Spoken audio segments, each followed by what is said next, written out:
Mental health services in Norfolk and Suffolk NHS Trust are appalling. They will continue to get worse. There will be more people who will take their own lives. There will be more people who will die. There will be more people who wait so long for an assessment with a mental health professional that, well, they take their own lives. We've experienced this. Not, thank God, that my wife has died or taken her own life or anything like that, but we've experienced this in Norfolk and Suffolk Mental Health Trust. Appalling. Absolutely appalling. And I've posted about it before, and the trust is supposed to have been taken into special measures, and they're supposed to have got some new supremo chief executive. I don't think so. It's getting worse. Let me, though, just set that in some kind of context. And I mention it because my wife quoted from an article in the Eastern Daily Press to me when I woke up this morning. For once I was up about 6:30, don't know why, but anyway, we sat there upstairs and she was reading me this article from the Eastern Daily Press. The article is about a mental health service user, for want of a better word. I suppose you could say patient, for want of another word. The guy works as a writer for a local paper, and by the sound of things, I think he had a very, very serious mental health crisis a few months back in the Norfolk and Suffolk area. Well, the upshot of that was that although promises have been made by our NHS Trust that they will start to reopen mental health acute beds in the area, and they won't need to send people out of county again, not what happened to this poor guy in his moment of crisis. He was sent about 115 miles away to a private hospital. Obviously, this had to be paid for by the NHS somehow.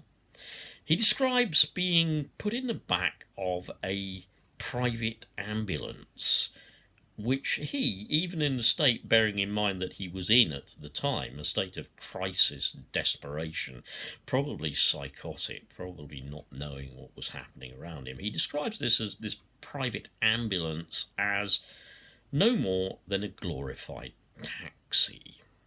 A glorified taxi. Now, obviously, the private mental health care providers were so concerned about the welfare of this seriously ill patient that apparently they sat watching a DVD on the dashboard of the ambulance. I hope the driver didn't watch it for too long, but apparently they sat there, had a long conversation about the DVD. Not the DVD, I think it was a video, and they finally got him to this hospital.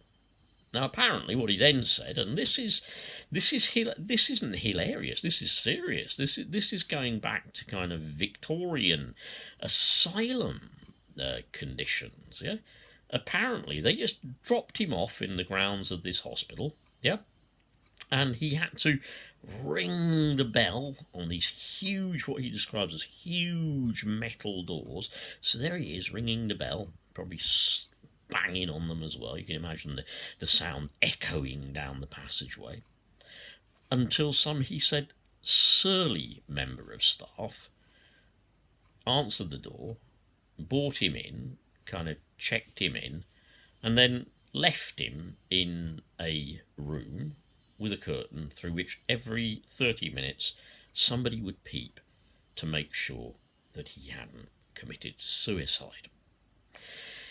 He also goes on to say that in the whole 10 days he was there, he was spoken to about 5 times by members of staff. Norman Lamb, a person who is greatly interested in mental health and mental health welfare, and I believe lost a child to suicide, obviously tried to intervene and get him moved, but he couldn't be moved. Yeah, he was there for about 2 weeks, I think, yeah, during which time somebody who was seriously ill spoke to 3 or 4 people for a few minutes at a time. This is disgusting. If you live in Norfolk and Suffolk, if your loved ones, like mine, suffer from severe mental illness, this has got to stop. What the hell do we have to do? Well, firstly, obviously, we've got to get funding, yeah, for mental health services. We've got to get funding for what is now care in the community. Now, let's face facts. Tory government aren't going to do that, are they? They're busy getting the NHS all sort of ready for privatisation. They're busy making the service fail through lack of investment, and particularly in mental health, mental illness. There are very few specialist mental health nurses. Consultants are leaving, especially in our trust, all over the place. Nurses are leaving all over the place because they're not properly paid. Yeah. So we've got to get some money into this service. Do you think that's going to happen? Honest, under the Tories, do you think that's going to happen? Do you think people that are seriously mentally ill, in danger of taking their own lives, jumping off bridges, slitting their wrists, taking chemicals, swallowing tablets in overdose, do you think the Tories actually care about that? Do you think they care about that?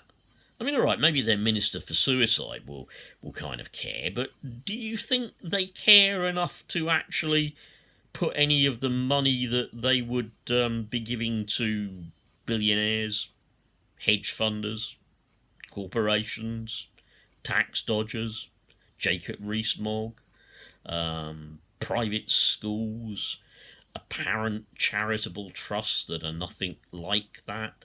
Do you think they would care to give any of that money to something hopefully they're going to privatise anyway? Do you think it matters to them to fund the NHS or fund billionaires?